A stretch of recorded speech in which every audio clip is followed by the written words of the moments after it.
Everyone, welcome to our channel कार्वॉब stock market. मैं हूं आपकी दोस्त नीलम शर्मा। तो आज के इस वीडियो में हम लोग देखेंगे इंडस टावर के बारे में। इंडस टावर ये इंडिया की लार्जेस्ट टेलीकॉम टावर कंपनी है और ये इन्वॉल्व है, कंपनी सेटअप करती है, ऑपरेटिंग करती है और मेंटेन भी करती है इनका मोबाइल नेटवर्क। तो कंपनी ऑफर करती है tower and infrastructure sharing services to telecom operators.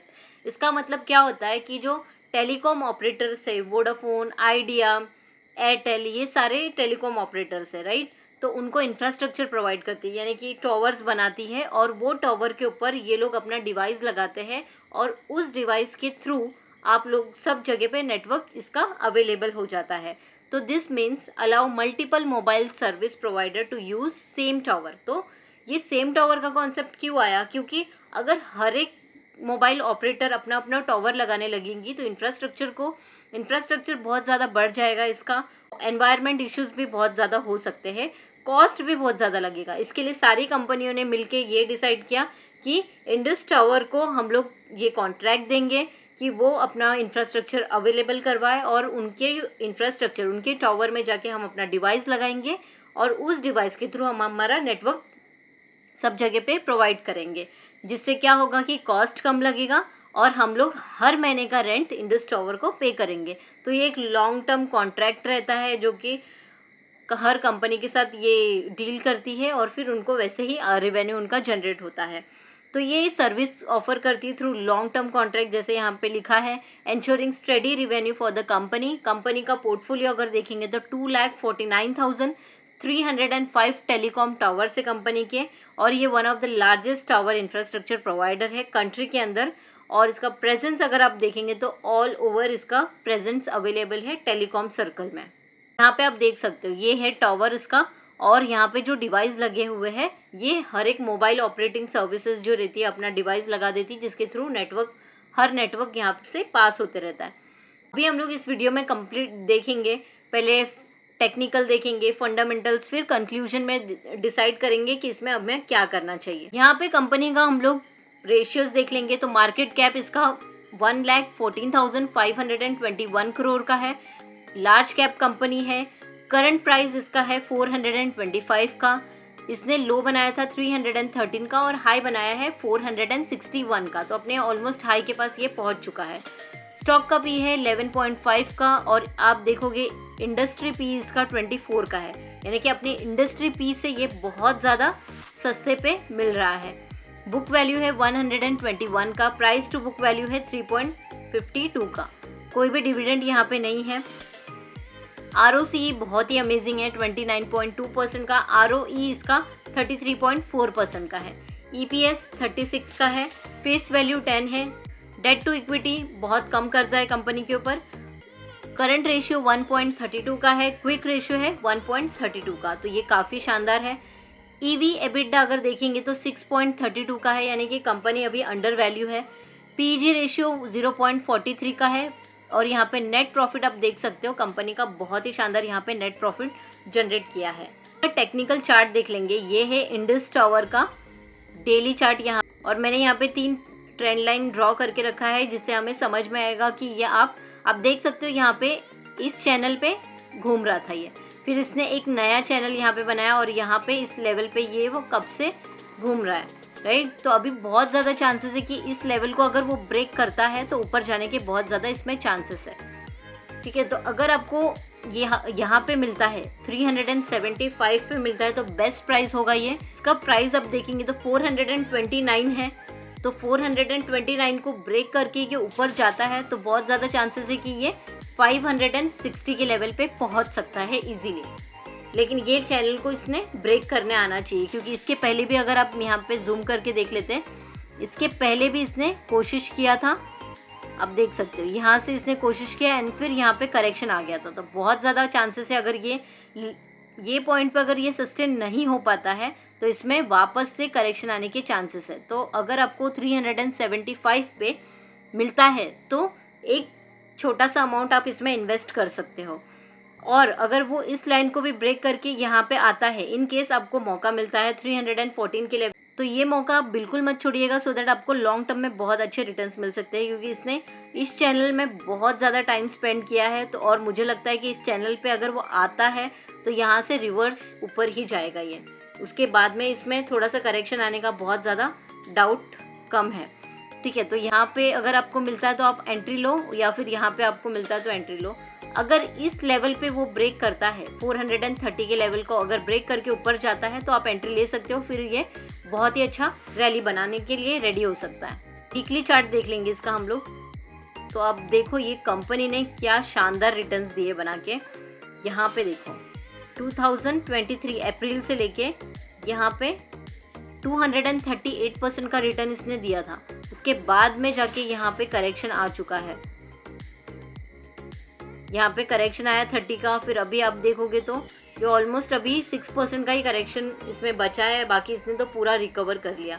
तो रिकवरी में भी आप देख सकते हो यहाँ से लेके यहाँ तक इसने रिकवर किया है, मतलब 37% का ऑलमोस्ट इसने रिटर्न दे दिया है। और मुझे ऐसा लगता है कि और 10% का रिटर्न मिलेगा, फिर थोड़ा सा करेक्शन आने के चांसेस है यहाँ पे। तो वीकली चार्ट के हिसाब से आप देख सकते हो अगर ये लाइन को ये ब्रेक करके ऊपर जाता है तो आपको 460 तक ये जा सकता है और आप अच्छे रिटर्न्स यहाँ पे भी बना सकते हो। चेक करेंगे कि कंपनी में एंट्री लेनी चाहिए या फिर अभी वेट करना चाहिए। तो अभी हम लोग स्टार्ट करते हैं फंडामेंटल एनालिसिस कंपनी का। यहाँ पे क्वार्टरली रिजल्ट देखेंगे तो जो सेल्स है कंपनी का ये कंटिन्यूसली इंक्रीज होते जा रहा है। यहाँ पे आप देख सकते हो इसका सेल्स यहाँ पे लास्ट 3 क्वार्टर से देखेंगे, लास्ट 3 to 4 क्वार्टर से देखेंगे तो कंटिन्यूसली इंक्रीज होते जा रहा है। यहाँ पे देखेंगे दिसंबर 2024 में इसका जो EPS था बहुत ज़्यादा था और EPS इसका कम हो गया है, लेकिन सेल्स तो बहुत ज़्यादा इसके पास, एक्सपेंसेस भी बहुत ज़्यादा बढ़ गए हैं यहाँ पे।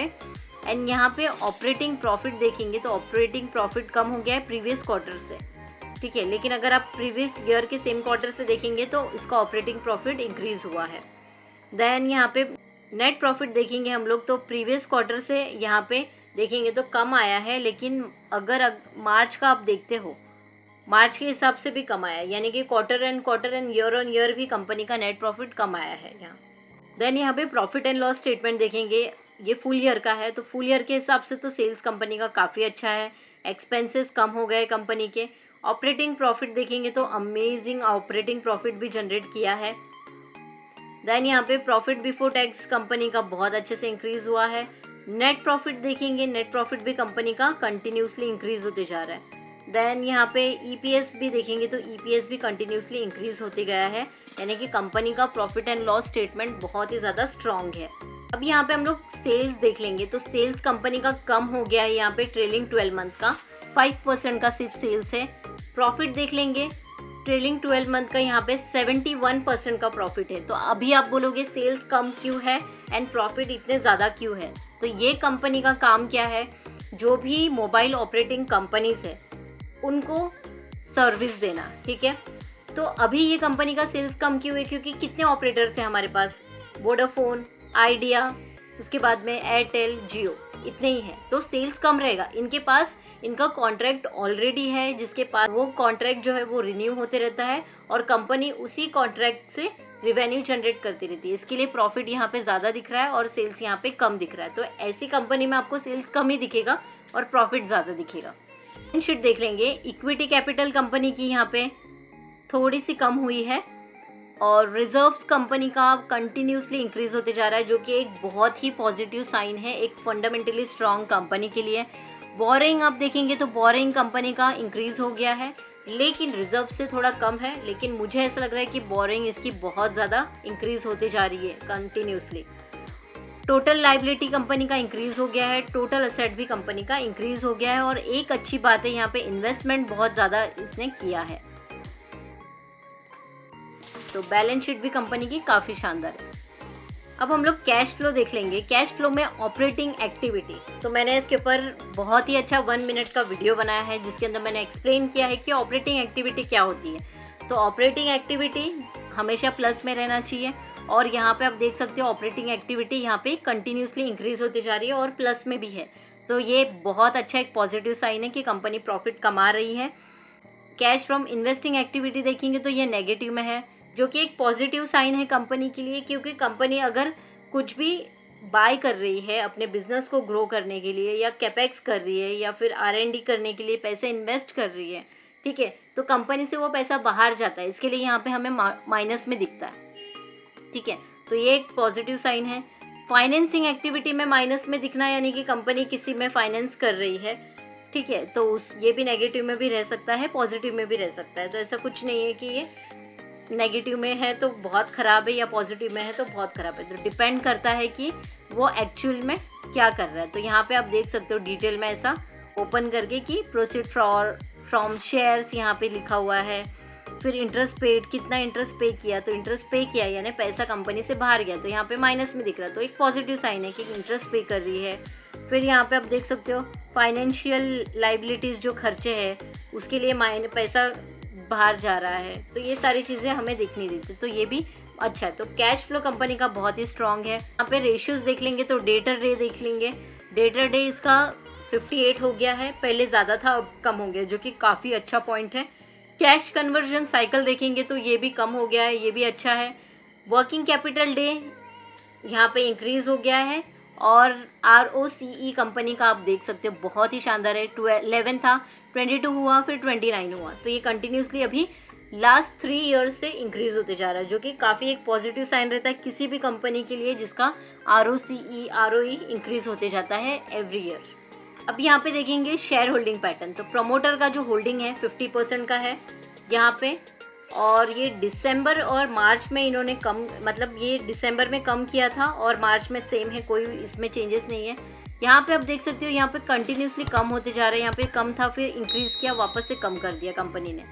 FI का होल्डिंग देखेंगे तो FI ने इसके अंदर इंटरेस्ट दिखाया है, 24.19 था, फिर उसके पहले देखोगे आप ये कंटिन्यूसली FI इसके अंदर एंट्री लेते जा रहे हैं, 16.40 हुआ, 23.15, 24.19, 26.15, फिर 26.42, तो यानी कि FI इसके लिए बहुत ही ज़्यादा बुलिश है, एंड एवरी क्वार्टर ये थोड़ा थोड़ा इसमें एंट्री लेते जा रहा है।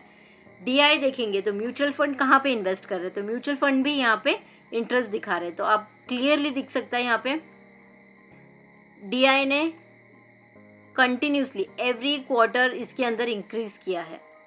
ऐसे ही कंपनी को हमारे पोर्टफोलियो में रहना चाहिए, क्योंकि आप क्लियरली देख सकते हो प्रमोटर के पास भी अच्छा क्वांटिटी है, FI एवरी क्वार्टर खरीद रहे हैं, DI एवरी क्वार्टर खरीद रहे हैं, और पब्लिक के पास आप देखोगे तो पब्लिक के पास बहुत ही कम है और उन्होंने और भी सेल कर दिया है, तो पब्लिक से भी इन्होंने बहुत ही स्मार्टली बाय कर लिया है और अपना पोर्टफोलियो इंक्रीज़ कर दिया है। तो ये शेयर होल्डिंग पैटर्न से हमें ये समझ में आता है कि कंपनी बहुत ही शानदार है और बहुत अच्छे फ्यूचर में रिटर्न्स दे सकती है। ऑलरेडी अगर हमें मौका मिलता है तो इसका एक GTT लगा लीजिए, और यहाँ पे GTT का पावर आपको नहीं पता, अगर आपने 376 पे लगा दिया है, फंड ले लिया है, तो अगर ये अचानक से बहुत बड़ा इसमें करेक्शन आता है, और फिर कभी कभी कैसा रहता है कि 2 मिनट के लिए करेक्शन आया फिर वापस से रिकवर हो जाता है, तो वैसा मौका आपसे मिस नहीं होगा। तो चाहिए तो आप कुछ थोड़ा अमाउंट यहाँ पे बाय कर सकते हो, थोड़ा अमाउंट यहाँ पे बाय कर सकते हो। अगर आपको ये वीडियो थोड़ा भी इन्फॉर्मेटिव लगा है तो कमेंट करके ज़रूर बताइएगा, मुझे अच्छा लगेगा अगर आप कमेंट करोगे, तो समझ में आएगा मुझे कि आपको भी ये कंपनी बहुत ही ज़्यादा पसंद है। तो अभी हम लोग ने देख लिया कंपनी का फंडामेंटल देख लिया, टेक्निकल देख लिया और लेवल्स देख लिया, कौन से लेवल पे बाय करना चाहिए या फिर वेट करना चाहिए, ठीक है। तो आपको क्या लगता है ये कंपनी के बारे में, कमेंट करके ज़रूर बताइएगा। अगर आपको ये वीडियो थोड़ा भी इन्फॉर्मेटिव लगा है तो वीडियो को लाइक कीजिए। तो ऐसे ही वैल्यूएबल इन्फॉर्मेशन के लिए चैनल को सब्सक्राइब कर लो और ये वीडियो अपने दोस्तों से शेयर कर लो, वीडियो को लाइक करो सो दैट बहुत सारे लोगों के पास ये वीडियो पहुँचे। डिस्क्लेमर देना चाहूँगी, ये वीडियो सिर्फ और सिर्फ एजुकेशनल पर्पज़ के लिए, इसको कोई भी मेरा रिकमेंडेशन मत समझिएगा। कोई भी स्टॉक में एंट्री लेने से पहले एक बार खुद से एनालिसिस ज़रूर कीजिएगा। Thank you for watching this video. मिलते हैं अगले वीडियो में, तब तक के लिए हैप्पी इन्वेस्टिंग।